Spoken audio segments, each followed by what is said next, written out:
hours that I have. Yeah. I'm crying. So did they notice me, guys? Hi, Schmidty. Oh, Hi, oh, Blue. Hi. I'm crying. I'm not gonna miss you. Guest. Mm. And looks like, ooh, Oh, just kidding. Schmitty is buying so much time here. Blah blah has been working hard to Mhm. try to close that gap just so that he could get that first hit. But gotta say, just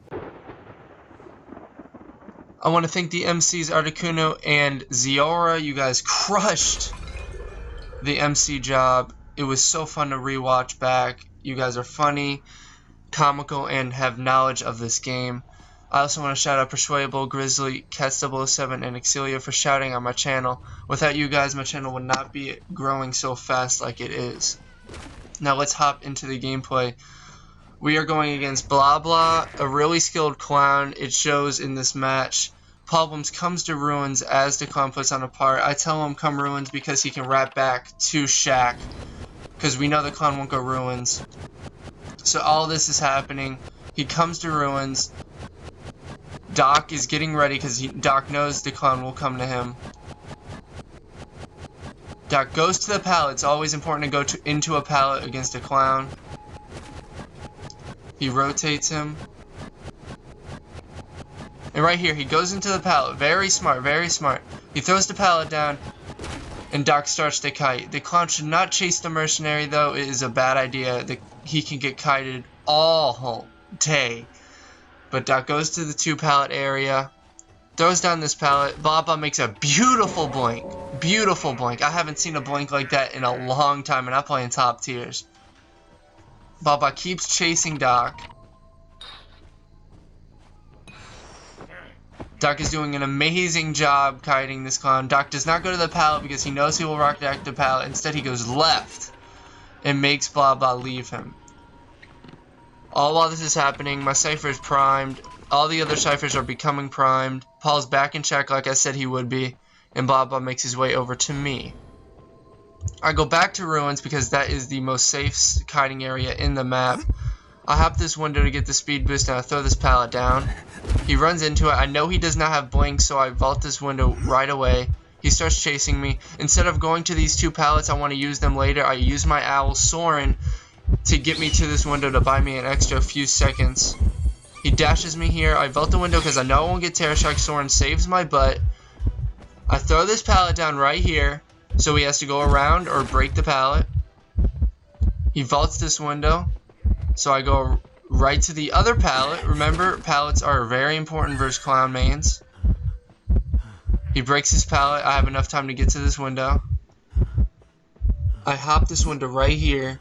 He's trying to play mind games with me. As you can see, red lights through the wall. He chases me. I hop the window back. He vaults this window. I know he has rocket dash, so I go to the nearest window. I vault the window. He slams into the wall.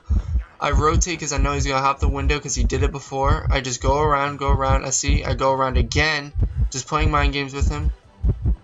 And unfortunately, right here, the clown does lag out. I would have kept kiting him, but he does disconnect from the game a little bit.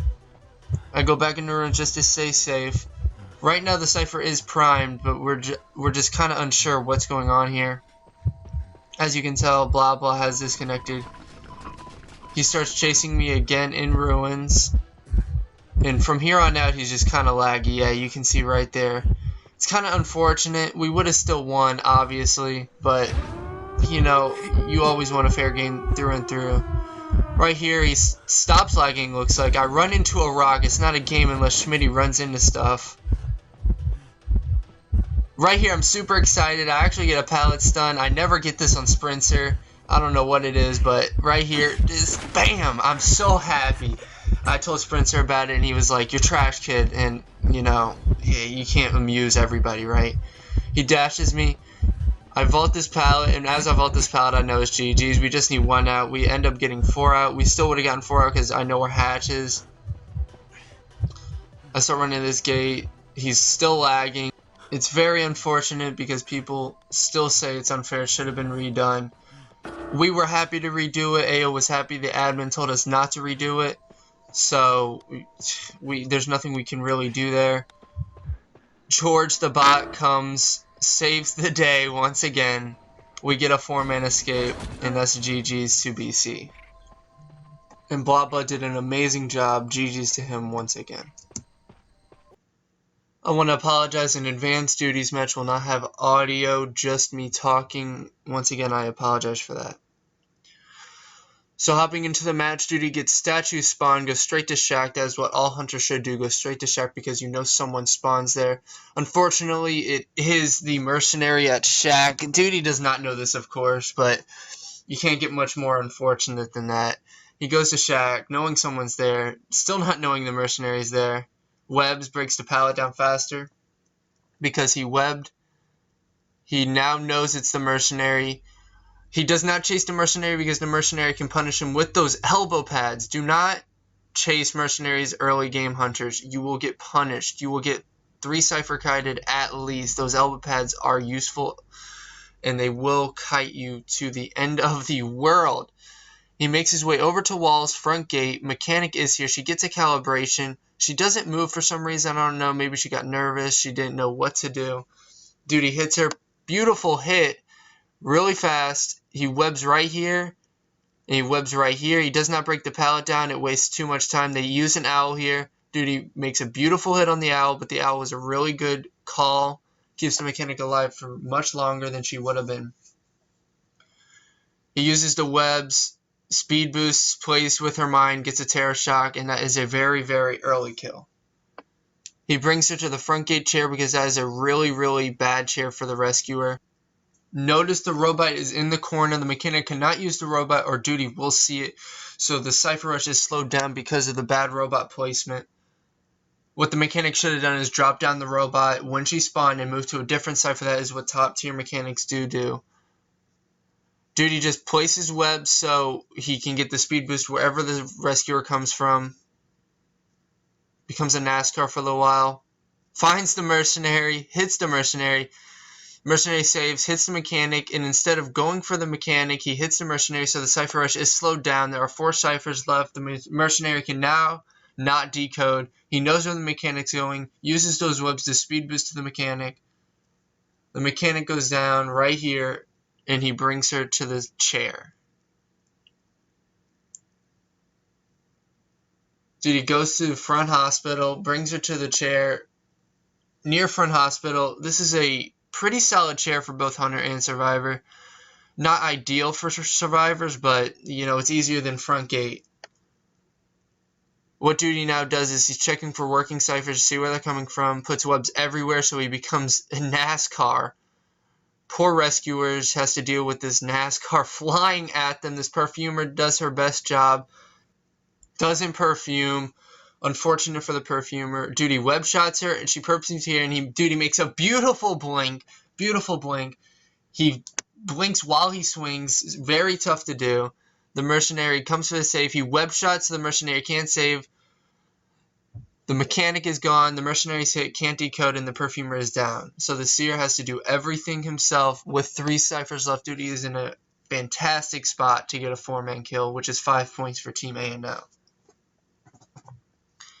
He starts webbing up the place as usual. That's what Spider have to do.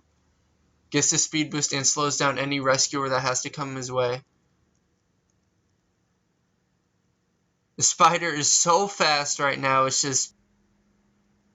You just see this arachnid going 50 miles an hour across the map. I mean, there's nothing you can really do against Duty here. Duty knows he's in a prime situation. They have 2 ciphers left. They both get up for the save. Duty passes up the mercenary for the seer. Misses a web shot here. Shake my head, Duty. Hits the seer here. Gets the fast attack recovery because he was in the web. He sees both of them going for the save. He knows the pallet will be thrown down here. He goes around. Uses the webs to his advantage. Plays mind games here. Hits the mercenary. Mercenary can now not decode once again. And he goes for the perfumer. Perfumer's dead on chair. He knows this, so he just hits her down because she's in a weak kiting area. He picks her up. He knows where the 2 survivors are going, as you can see. He looked over there. He also knows Hatch is over there. He puts the perfumer dead on chair. 2 ciphers left. 1 mercenary on the ground. Seer just looks like Blah Blah has given up. And yeah, that is a 4-man from Duty. Very, very, very impressive work from Duty, especially in a tournament. He did not get nervous. He went in with confidence, showed that in his gameplay. That is a 4-man for Duty. That's 4 people out for the Survivor side. That's 4 kill for the Hunter side. That's 10 points in total. AO will win 10-0. Duty's just enjoying the very beautiful scenery of Sacred Heart Hospital right now as he walks over to the mercenary. He picks up the mercenary, brings the mercenary to the front gate because that's where the seer is. Wants to get these two in the chair as fast as possible as he strolls into his victory walk.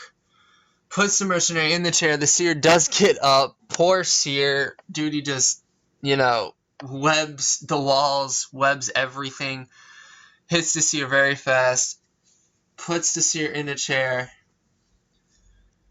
And I love this final touch. Duty even rolls the dice and does get a 4. Not a 1, 2, 3, but a 4. I love that final touch.